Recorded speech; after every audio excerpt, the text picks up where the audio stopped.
Üç sesli. Ya do. Do diyez.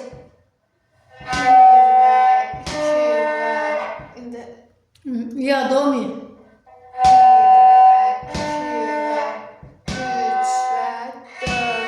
Do diyez. Do diyez diyen nasıl oldu? 1 ve 2 ve Üçüncü parmak. 2 ve 3 ve 3 ve 4 ve sıra do nasıl koyacak? 1 ve 2 ve 3 3 ve do. 4 ve Ben dilcari yapar. 1 ve 2 ve Parmak aşağı koy. 3 ve 4 ve 4 ve re.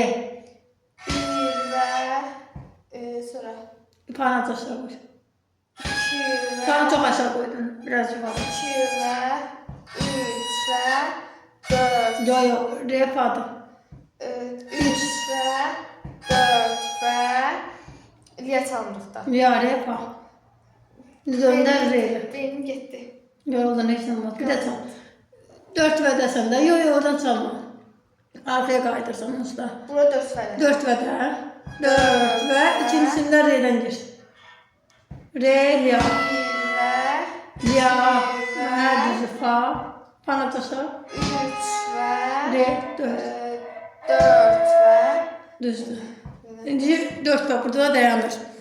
İndi baştan buraya gidip bir dəfə çal. illah baştan. Yox, arpejcosunu çal. Çünki o birisinin baştan hamısını bilsən.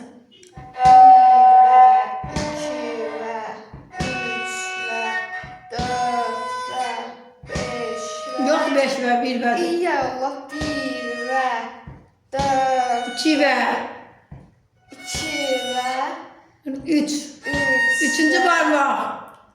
2 ve Üçüncü barmaq ya. 3 ve 4 və mi? 4 ve Do.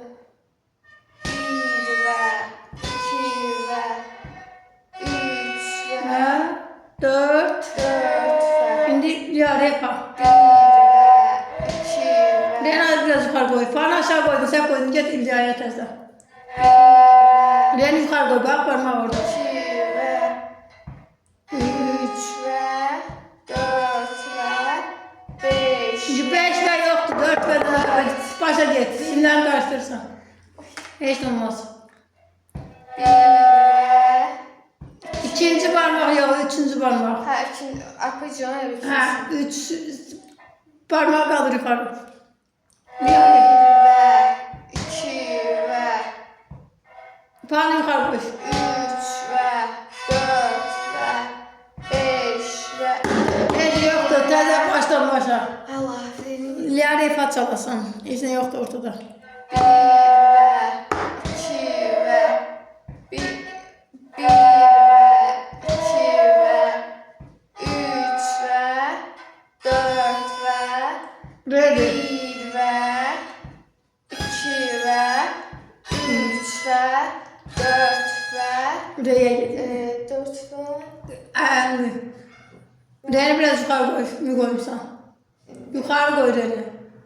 1 ve 2 ve 3 Ve ve Re 4 ve 4 ve burada bəs. Allah